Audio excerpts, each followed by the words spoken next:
O Mike está cheio de perguntas a fazer, principalmente porque acabou de assistir um filme de Lutero com o irmão.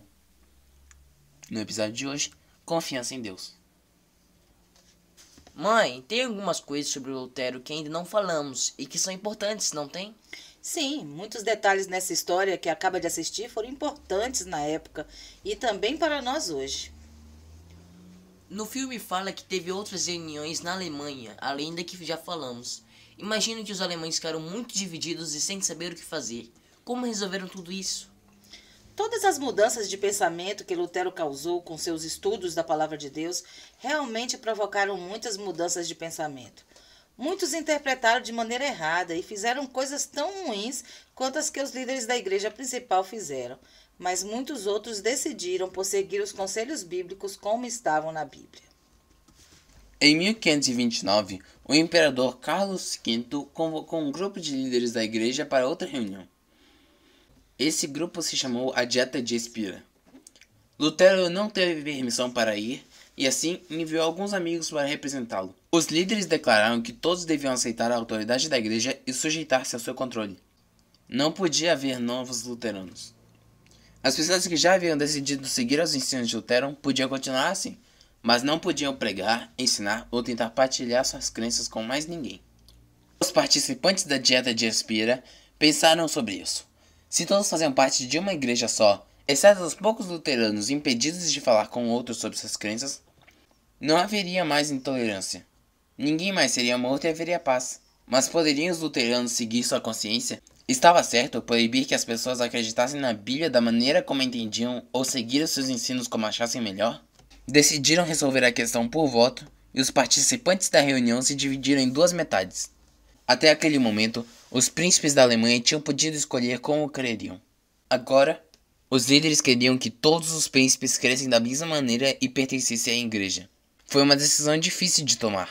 Um homem disse: "Essa regra nos fará escolher entre negar a palavra de Deus ou sermos queimados." Outro disse: "Obedeceremos ao imperador em tudo que possa contribuir para manter a paz e a honra de Deus." Mas eles não podiam honrar a Deus e ainda obedecer aos líderes da igreja naquilo que não estava de acordo com a Bíblia, não era? Você está certo. Os líderes a princípio ficaram espantados e depois aborrecidos e alarmados, quando entenderam que muitos dos luteranos estavam decidindo obedecer ao que estava escrito na Bíblia, que era bem diferente das tradições. Os príncipes da Alemanha estavam presentes à Dieta de Espira. Depois do desaparecimento e de várias notícias falsas sobre a morte de Lutero, as notícias de que ele estava em segurança, embora prisioneiro, acalmaram o povo, ao passo de que seus escritos eram mais lidos do que nunca antes. A semente que Lutero lançara germinou por toda parte. A administração geral da igreja em Roma convocou toda a sua autoridade para impedir a disseminação das escrituras.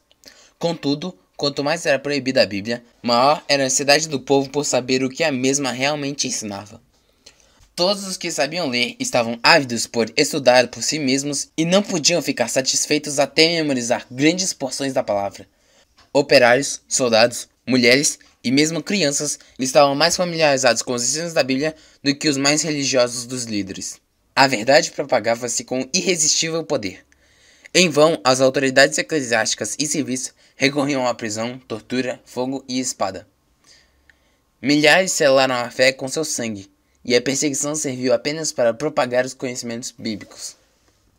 Um amigo de Lutero, Melanchthon, também seu aluno, foi conhecido pela frase que disse aos seus alunos na Universidade de Wittenberg: "Tenha coragem de utilizar a sua própria inteligência." Publicou trabalhos em teologia, psicologia, física, sobre o sistema solar proposto por Copérnico e filosofia. Naquele tempo, tendo participado da Dieta de Espira, agora voltava correndo para casa pelas ruas próximas ao rio Reno. De repente, um senhor idoso, com ar solene, a quem ele nunca tinha visto antes, aproximou-se e lhe disse: "Dentro de 1 minuto, os oficiais serão enviados para prender Grineus." Rapidamente, Melanchthon encontrou seu amigo Grineus e o ajudou a escapar para o outro lado do rio. Quando Melanchthon retornou para a cidade, soube que os oficiais tinham estado na casa de Grineus, remexendo-a de alto a baixo. Mais uma vez, Deus conservava tudo sob controle. Grineus foi um erudito e seus muitos trabalhos incluem comentários sobre vários livros do Antigo e Novo Testamento. Ponto para Deus!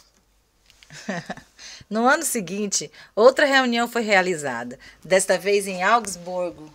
Mais uma vez, Lutero não pôde estar presente, mas viajou parte do trajeto para Augsburgo com seus amigos. Lutero amava as pessoas. Foi cantando seu hino Castelo Forte.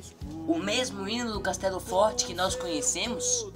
Sim, as pessoas cantavam junto com Lutero e se sentiam encorajadas. Mas os líderes da igreja andavam infelizes. Um deles admitiu: tudo quanto os luteranos disseram era verdade. Não podemos negar. Alguém perguntou para um dos líderes da igreja: você tem bons argumentos para mostrar que os amigos de Lutero estão errados naquilo que ensinam e em que creem? Um doutor da igreja respondeu: bom, com os escritos dos apóstolos e profetas, não. Mas com os escritos dos pais da igreja e dos concílios, sim. Então, ele tristemente comentou: então, segundo o que vocês dizem, os luteranos estão com as escrituras e nós nos achamos fora delas. Durante esses momentos de desânimo, Deus ainda protegia seu povo fiel. Lutero passava muito tempo em oração. Ele sabia que havia muitos interesses procurando com empenho destruir a verdade do Evangelho, mas Deus conservava com fé aqueles que procuravam ser fiéis à sua palavra. Durante a reunião de Augsburgo, Lutero passava pelo menos 3 horas por dia orando, sabia? Ele dizia assim: faremos mais com as nossas orações que todos os que estão contra nós com sua jactância. Mamãe, o que é jactância? Bom, jactância é um tipo de orgulho que se faz questão de mostrar. O dicionário diz que é a atitude de alguém que se manifesta com arrogância e tem alta opinião de si mesmo. Quando seu amigo Melancton ficou desanimado, Martinho Lutero lhe escreveu um bilhete. Dizia: Deus vive, ele reina. Que temor, pois, poderemos ter? Lutero sabia que se confiasse em Deus, não teria de se preocupar com o que os outros estivessem fazendo. Se orarmos e acreditarmos naquilo que a Bíblia diz, com certeza não teremos com que nos preocupar também, certo? Você está absolutamente certo. Bem, ainda não chegamos com nossas conversas ao tempo que vivemos agora, e sei que suas perguntas ainda não acabaram. Depois vou contar como o Evangelho chegou na França, ok? Que massa! Quero mesmo saber. Todos voltaram às suas atividades do dia. A mãe de Mike já deu um spoiler. No próximo episódio, a verdade chega à França.